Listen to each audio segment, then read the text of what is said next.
Hello friends. स्वागत है आप सभी का हमारे यूट्यूब चैनल परीक्षा मित्र पर। आज की हमारी क्लास में हम इंडियन पॉलिटी अर्थात भारतीय राजव्यवस्था के पिछले कुछ समय से चर्चित इम्पोर्टेंट और स्पेशल टॉपिक्स पर डिस्कस करने वाले हैं। यदि अभी तक आपने हमारे चैनल को सब्सक्राइब नहीं किया है तो प्लीज़ आप इसे सब्सक्राइब कर लीजिए और इसके नोटिफिकेशंस को इनेबल कर लीजिए और साथ ही साथ हमारे जो वीडियोज़ हैं उन्हें आप अपने फ्रेंड सर्कल में शेयर करते रहें। और इसके अलावा चैनल पर पब्लिश किए गए वीडियोज़ की पीडीएफ डाउनलोड करने के लिए आप हमारे टेलीग्राम चैनल पर जा सकते हैं, जिसका लिंक डिस्क्रिप्शन बॉक्स में दिया हुआ है। तो आज की हमारी करंट अफेयर्स की जो क्लास है उसमें हमने जिन टॉपिक्स को इंक्लूड किया है उनमें से पहला हमारा टॉपिक है राष्ट्रीय मानवाधिकार आयोग यानी national human rights commission NHRC, और दूसरा हमारा टॉपिक है मिशन कर्मयोगी। तो चलते हैं हम हमारे पहले टॉपिक पर, राष्ट्रीय मानवाधिकार आयोग। सबसे पहले हम ये जानते हैं कि ये क्यों चर्चा में है। देखिए, हाल ही में जो देशव्यापी लॉकडाउन हुआ, कोरोना महामारी की वजह से लॉकडाउन जब हुआ तो इसके दौरान प्रवासी मजदूरों की जो समस्याएं और उनके कष्टों के निवारण के लिए आवश्यक हस्तक्षेप के लिए जो NHRC अर्थात नेशनल ह्यूमन राइट्स कमीशन जो है, इसने स्वतः संज्ञान के आधार पर उच्चतम न्यायालय में एक रिट दायर की थी और इस रिट को न्यायालय ने अनुमति भी प्रदान कर दी है। इस वजह से ये जो टॉपिक है चर्चित चर्चित हो जाता है और जो NHRC है वो एग्ज़ाम के पॉइंट ऑफ व्यू से इम्पोर्टेंट हो जाता है। देखिए, जो मानवाधिकार संरक्षण अधिनियम 1993 के अंतर्गत अक्टूबर 1993 को मानवाधिकार आयोग का गठन किया गया था और यह एक सांविधिक निकाय है। सांविधिक निकाय। अच्छा, इस अधिनियम में मानवाधिकारों के संरक्षण के लिए जो राज्य मानवाधिकार आयोग यानी स्टेट ह्यूमन राइट कमीशन और जो मानवाधिकार न्यायालय है, इनका गठन किया जाता है मानव अधिकार संरक्षण अधिनियम 1993 के यानी PHRA एक्ट के माध्यम से। चलते हैं NHRC के कार्य और शक्तियों के पर। तो सबसे पहली बात, मानवाधिकार के उल्लंघन के संबंध में या तो याचिका प्राप्त करने के उपरांत, यानी कोई याचिका कोई लगती है तो उसके बाद में, या फिर स्वतः संज्ञान के आधार पर शिकायतों का अन्वेषण करना इसकी शक्ति और कार्यों में सम्मिलित है।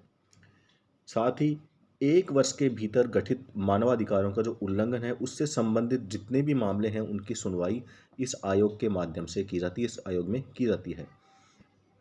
मानवाधिकारों के उल्लंघन से संबंधित किसी भी आरोप की न्यायिक कार्यवाही में यह हस्तक्षेप कर सकता है, यह इसकी शक्ति है।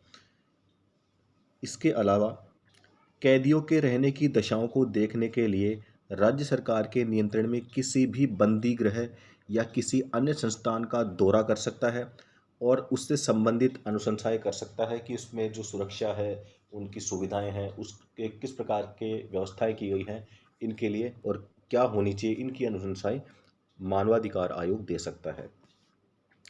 संविधान और अन्य विधि के अंतर्गत प्रदान किए गए मानवाधिकारों के संरक्षण से संबंधित सुरक्षा उपायों की समीक्षा कर सकता है और उचित उपचारात्मक उपायों की अनुशंसा भी यह आयोग कर सकता है। आगे चलते हैं। देखिए, इसके अलावा इसके कुछ कार्य और भी हैं, जैसे कि यह क्षतिपूर्ति के भुगतान की संस्तुति कर सकता है, अर्थात कुछ क्षतिपूर्ति उसके लिए भुगतान के लिए कह सकता है। लेकिन इसमें जो भी मानव अधिकारों का उल्लंघन करने वाला व्यक्ति है उस उल्लंघनकर्ता को दंडित करने की शक्ति मानवाधिकार आयोग के पास नहीं होती है। ध्यान देने की बात है, मानवाधिकार के उल्लंघनकर्ता को दंडित करने की शक्ति इस आयोग के पास नहीं होती है। साथ ही जिस व्यक्ति के मानवाधिकारों का उल्लंघन हुआ है, अर्थात जो पीड़ित व्यक्ति है, उस पीड़ित व्यक्ति को किसी भी प्रकार की मौद्रिक राहत प्रदान करने की शक्ति भी इसे नहीं होती है। मानवाधिकारों के क्षेत्र में अनुसंधान को आरंभ करने और उसे बढ़ावा देने की शक्तियां इसे दी गई हैं। इसे दीवानी न्यायालय की शक्तियां प्राप्त हैं और यह अंतरिम राहत प्रदान कर सकता है। यह भारत के राष्ट्रपति को अपनी वार्षिक रिपोर्ट प्रस्तुत करता है, जो उसे संसद के प्रत्येक सदन के समक्ष प्रस्तुत करते हैं। देखिए, हाल ही में संसद ने राष्ट्रीय मानवाधिकार आयोग यानी एनएचआरसी के जो अध्यक्ष और उसके सदस्यों के लिए चयन प्रक्रिया में पारदर्शिता लाने के लिए मानव अधिकार संशोधन अधिनियम 2019 पारित किया है। क्या है इस अधिनियम में? मूल अधिनियम क्या था? इस दो संशोधित अधिनियम में क्या है, क्या बदलाव किए गए हैं, इसके बारे में हम विस्तृत चर्चा करेंगे। इससे पहले हम जान लेते हैं कि जो वर्तमान में नेशनल ह्यूमन राइट कमीशन जो है, उसके वर्तमान में जो अध्यक्ष हैं वो है जस्टिस अरुण कुमार मिश्रा, जिन्हें 2 जून 2021 को इस पद के लिए नियुक्त किया गया था और वे वर्तमान में इस पद पर कार्यरत हैं। आप जो तस्वीर देख पा रहे हैं, ये जस्टिस अरुण कुमार मिश्रा की तस्वीर है। तो देखिए, अब हम चलते हैं कि जो हाल ही में जो संसद के द्वारा राष्ट्रीय मानवाधिकार आयोग के अध्यक्ष और सदस्यों के लिए जो चयन प्रक्रिया है, उसमें पारदर्शिता लाने के लिए जो संशोधित अधिनियम लाया गया है वर्ष 2019 में, तो मूल अधिनियम में और मानवाधिकारों से संबंधित मूल अधिनियम और उससे संबंधित संशोधित अधिनियम, इनके अंदर क्या बदलाव किए गए हैं, मूल अधिनियम में क्या था, वर्तमान में संशोधन में इसमें क्या बदलाव किए गए, इसके बारे में हम जो बिंदुवार चर्चा करते हैं। तो सबसे पहले हम चलते हैं इसकी संरचना पर। एनएचआरसी यानी नेशनल ह्यूमन राइट कमीशन की संरचना पर चलते हैं।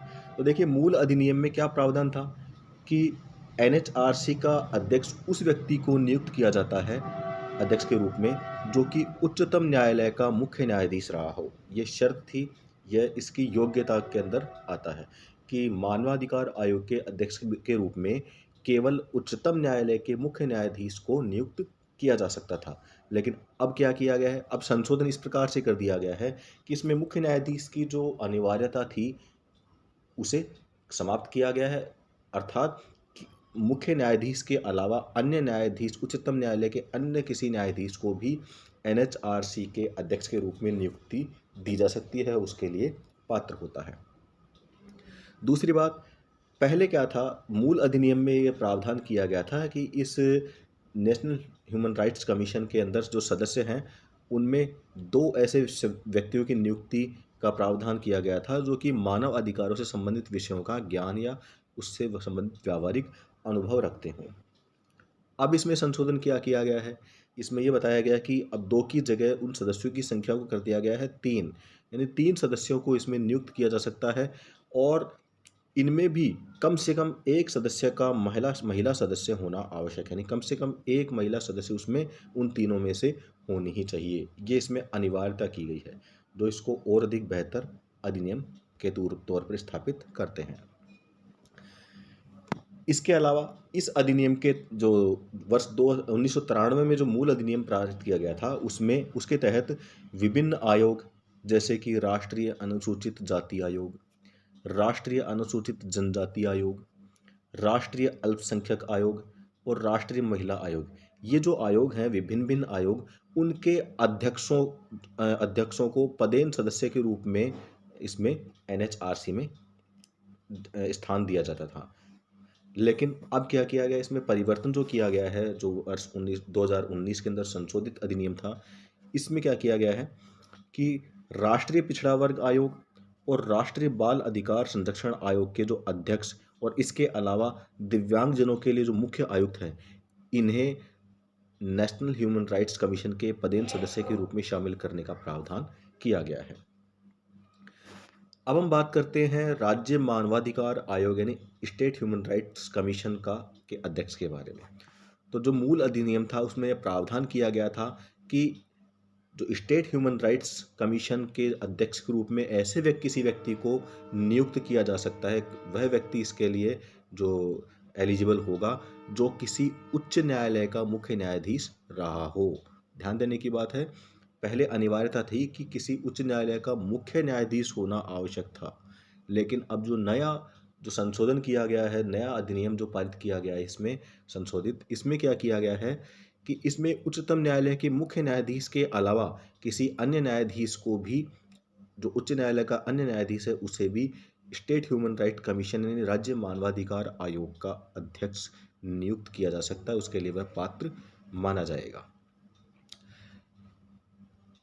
इसके अलावा अब हम बात करते हैं इसकी पदावधि के बारे में, पद की अवधि के बारे में। इस अधिनियम के अनुसार, यानी जो मूल अधिनियम था उसमें क्या कहा गया था कि जो NHRC और जो SHRC यानी नेशनल ह्यूमन राइट्स कमीशन और स्टेट ह्यूमन राइट्स कमीशन, दोनों जो आयोग हैं, यानी कहने का मतलब राष्ट्रीय मानवाधिकार आयोग और राज्य मानवाधिकार आयोग, दोनों प्रकार के आयोगों के अध्यक्ष और उसके जो सदस्य होते हैं, उनके पद की अवधि 5 वर्ष या फिर 70 वर्ष की आयु, इनमें जो भी पहले हो तब तक वे इस पद पर बने रहेंगे।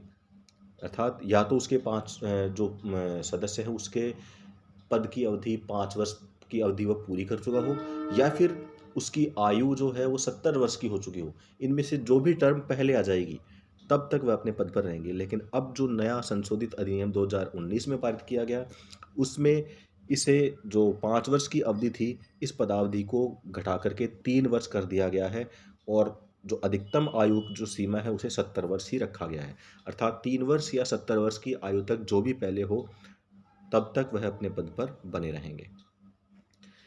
इसके अलावा जो मूल अधिनियम था उसके अंदर नेशनल ह्यूमन राइट कमीशन और स्टेट ह्यूमन राइट्स कमीशन के सदस्यों को 5 वर्ष की पदावधि के लिए पुनर्नियुक्ति की अनुमति दी गई थी। लेकिन अब जो 5 वर्ष की जो सीमा है पुनर्नियुक्ति के लिए, उसे इस नए संशोधित अधिनियम में हटा दिया गया है। अब चलते हैं हम संघ राज्य क्षेत्रों के बारे में बात करते हैं। संघ राज्य क्षेत्र यानी यूनियन टेरिटरीज। देखिए, इसके अंतर्गत क्या प्रावधान किया गया कि जो केंद्र सरकार है, संघ राज्य क्षेत्रों के द्वारा निर्वहन किए जा रहे मानवाधिकार से संबंधित कृत्यों को स्टेट ह्यूमन राइट्स कमीशन यानी राज्य मानवाधिकार आयोग को सौंप सकती है। यानी किसी भी यूनियन टेरिटरी का के जो मानवाधिकार से संबंधित कृत्य हैं उसे किसी भी अन्य राज्य के मानवाधिकार आयोग को ये कृत्य सौंपे जा सकते थे। लेकिन इसमें ये बताया गया है कि जो दिल्ली संघ राज्य क्षेत्र है, उसके मामले में मानव अधिकारों से संबंधित कृत्यों के संबंध में जो जो भी कार्रवाई होगी वो नेशनल ह्यूमन राइट्स कमीशन यानी राष्ट्रीय मानवाधिकार आयोग के द्वारा ही की जाएगी। यानी दिल्ली को इसमें अलग रखा गया है। दिल्ली जो संघ राज्य क्षेत्र है उसके लिए मानवाधिकारों के संबंधित जो कार्रवाइयाँ हैं वो NHRC के द्वारा ही की जाएंगी। अगला हमारा टॉपिक है मिशन कर्मयोगी। सबसे पहले हम ये जान लेते हैं कि जो मिशन कर्मयोगी क्या है, क्यों चर्चा में बना हुआ है, तो इसके बारे में हम पहले बात करते हैं। देखिए, हाल ही में केंद्रीय मंत्रिमंडल के द्वारा मिशन कर्मयोगी जो राष्ट्रीय सिविल सेवा क्षमता विकास कार्यक्रम यानी National Programme for Civil Service Capacity Building, जिसे NPCSCB भी कहा जाता है शॉर्ट में, तो इसे स्वीकृति प्रदान की गई है। अब देखिए इसकी प्रमुख विशेषताएं क्या हैं। सबसे पहले तो हम बात करते हैं इसके वित्तीय आवंटन के बारे में। इसके अंतर्गत लगभग 46 लाख केंद्रीय कर्मचारियों को सम्मिलित किया जाएगा, और उसके लिए वर्ष 2020-21 से लेकर के वर्ष 2020-25 तक इन जो 5 वर्षों की अवधि के दौरान लगभग 510.86 करोड़ रुपए की धनराशि का व्यय किया जाएगा। बड़ी धनराशि इसके अंतर्गत इसमें व्यय की जाएगी, और यह व्यय आंशिक रूप से 50 मिलियन अमेरिकी डॉलर तक की सहायता से बहुपक्षीय सहयोग के द्वारा वित्त पोषित है। चलते हैं आगे। NPCSCB के जो कहने का जो राष्ट्रीय सिविल सेवा क्षमता विकास कार्यक्रम, जिसे National Programme for Civil Service Capacity Building भी कहा जाता है, इसके मुख्य मार्गदर्शक सिद्धांतों के अंतर्गत जिन चीज़ों को शामिल किया गया है उस पर हम एक दृष्टि डालते हैं। देखिए, सबसे पहली बात, सिविल सेवकों को उनके पदों की आवश्यकताओं के अनुसार आवंटित कार्यों को उनकी क्षमताओं के साथ समायोजित करके, ध्यान दीजिए, नियम आधारित से भूमिका आधारित मानव संसाधन प्रबंधन को अपनाया जाएगा। यानी पहले जो नियम आधारित जो सिस्टम था उसे अब भूमिका आधारित सिस्टम में परिवर्तित किया जा रहा है। साथ ही ऑफ साइट लर्निंग जो है उसे बेहतर बनाते हुए ऑन साइट लर्निंग पर बल दिया जाएगा। इसके अलावा शिक्षण सामग्री, संस्थानों और कर्मियों सहित साझा प्रशिक्षण अवसंरचना के एक पारिस्थितिकी तंत्र का निर्माण कर, करना इसका उद्देश्य है। सिविल सेवा से संबंधित सभी पदों को भूमिकाओं, गतिविधियों और दक्षता ढांचा यानी frameworks of roles, activities and competencies, जिसे FRACs भी कहा जाता है, इससे आधारित दृष्टिकोण के साथ अध्ययन करना। सभी सिविल सेवकों को अपने व्यवहारात्मक, कार्यात्मक और कार्य क्षेत्र से संबंधित दक्षताओं यानी बिहेवियरल, फंक्शनल और डोमेन कॉम्पिटेंसीज निरंतर विकसित और सुदृढ़ करने का अवसर उपलब्ध करवाना इसका कार्य उद्देश्य है। सभी केंद्रीय मंत्रालयों और विभागों को साझे पारिस्थितिकी तंत्र के सह निर्माण की दिशा में अपने संसाधनों को प्रत्यक्ष रूप से निवेश करने में सक्षम बनाना भी इसका उद्देश्य है।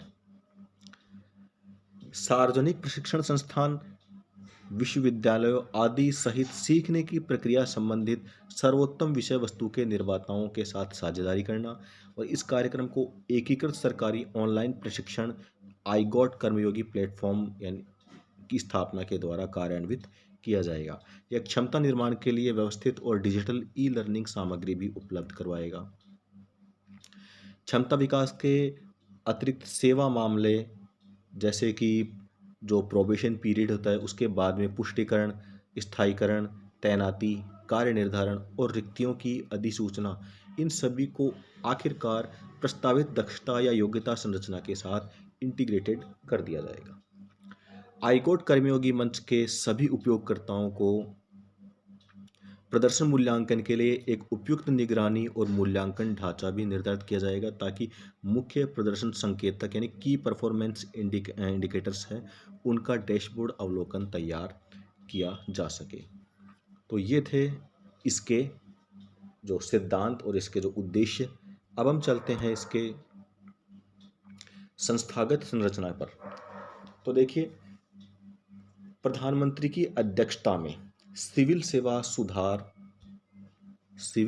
सुधार और क्षमता निर्माण के लिए कार्य को रणनीतिक दिशा प्रदान करने के लिए शीर्ष निकाय के रूप में जो संस्था कार्य कर रही है उसका नाम है प्रधानमंत्री की सार्वजनिक मानव संसाधन परिषद, prime ministers public human resources council. ये जो है ये शीर्ष निकाय के रूप में इस क्षेत्र में कार्य करेगी। इसमें कुछ चयनित केंद्रीय मंत्री यानी जो संसद में जो मंत्री हैं, केंद्रीय मंत्री, इसके अलावा कुछ मुख्यमंत्री, प्रख्यात सार्वजनिक मानव संसाधन पेशेवर, विचारक, वैश्विक विचारक और लोक सेवा पदाधिकारी, इन सभी को शामिल करके इस संस्था का निर्माण किया जाता है, इस समिति का निर्माण किया जाता है। क्षमता विकास आयोग, देखिए इसकी भूमिका क्या क्या होंगी।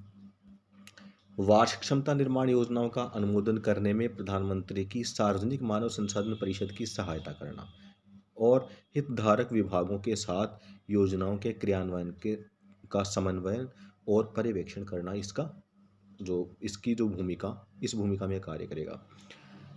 सिविल सेवा क्षमता से संबंधित सभी केंद्रीय प्रशिक्षण संस्थानों का कार्यात्मक निरीक्षण करना भी इसका उद्देश्य, इसकी भूमिका भी यह निभाता है। आंतरिक और बाह्य संकायों और संसाधन केंद्रों सहित साझा अधिगम संसाधनों को सृजित करना, सभी सिविल सेवाओं में कैरियर के मध्य सामान्य प्रशिक्षण कार्यक्रम के लिए मानदंड निर्धारित करना और सरकार को मानव संसाधन के प्रबंधन, प्रशिक्षण और क्षमता विकास के क्षेत्रों में आवश्यक नीतिगत उपायों का सुझाव देना, ये इसके प्रमुख जो कार्य हैं, इसकी प्रमुख भूमिकाएं होंगी। अब हम चलते हैं इसके विशेष प्रयोजन वाहन, इस टॉपिक पर। तो इसकी स्थापना जो है वो कंपनी एक्ट 2013 के धारा 8 के तहत ऑनलाइन प्रशिक्षण के लिए डिजिटल परिसंपत्ति और आईगोट कर्मयोगी प्लेटफॉर्म का स्वामित्व धारण करने और संचालन करने के लिए की जाएगी। कैबिनेट सचिव की अध्यक्षता में समन्वय एकक यानी कोऑर्डिनेशन यूनिट की स्थापना भी की जाएगी। तो ये था अगला हमारा टॉपिक मिशन कर्मयोगी, जो कंप्लीट हो चुका है। और हमारे दोनों टॉपिक्स हैं उनके बारे में हमने डिटेल्ड अध्ययन किया है। इस अब देखिए, अगर कोई आपका अभी भी कोई क्वेश्चन है इन टॉपिक्स को लेकर के, तो आप हमें कमेंट सेक्शन में जा कर के अपने जो विचार हैं उन या अपने जो प्रश्न हैं उनके बारे में अवगत करा सकते हैं। आज की क्लास में हम इतना ही पढ़ेंगे। Thank you.